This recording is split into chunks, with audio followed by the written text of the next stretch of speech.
ce dérapage. Quel sursaut, Thibault de Montréal? Parce que certains disent, et les policiers en particulier, le réarmement pénal. On a compris. Pour certains, c'est la justice qui pèse et certaines décisions judiciaires. Il y a un garde des Sceaux aujourd'hui, Éric Dupond-Moretti. Est-ce qu'il est à la hauteur de ce sursaut pénal, selon vous? Moi, je pense que le sursaut, c'est le sursaut de l'État, de l'autorité de l'État, et il faut qu'il se fasse sur deux jambes.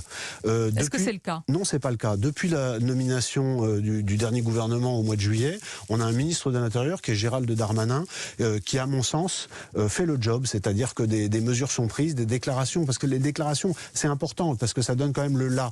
Il y a des propos qui sont tenus. Même si certains disent qu'on en reste aux mots, aux proclamations, et que c'est insuffisant. Non, mais bien sûr, c'est insuffisant, mais c'est déjà beaucoup mieux que ce qu'il y avait avant, et c'est en tout cas la bonne direction. Le cap est donné. Par contre, quand je vous disais qu'il faut deux jambes, c'est que la production de sécurité, elle se fait c'est une coproduction. C'est l'intérieur, mais c'est aussi la justice.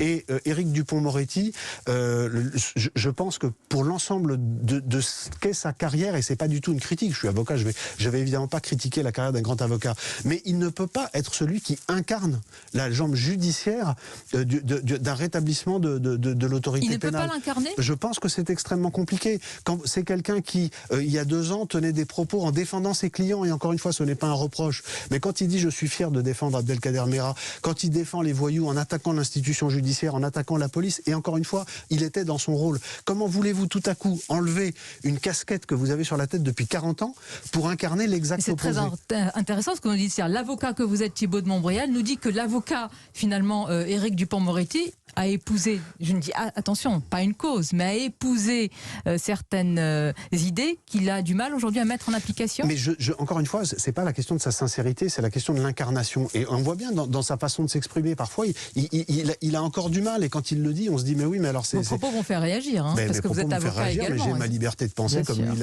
et de m'exprimer comme lui il a la sienne. Autre chose, Éric Dupond-Moretti, alors cette fois-ci, là pour le coup, c'est plus direct, mais en ce moment, on le voit beaucoup sur le terrain dans la campagne des élections régionales. Moi, je suis étonné qu'un ministre régalien, dans une période aussi cruciale pour l'avenir de notre pays, ait le temps et semble-t-il considère que c'est sa priorité d'aller au suffrage universel. Moi, je trouve ça formidable d'aller au suffrage universel, mais sans doute la priorité est-elle à l'action. Moi, je pense qu'Éric Dupond-Moretti, malgré toute la bonne volonté qu'il peut avoir, ne peut pas incarner.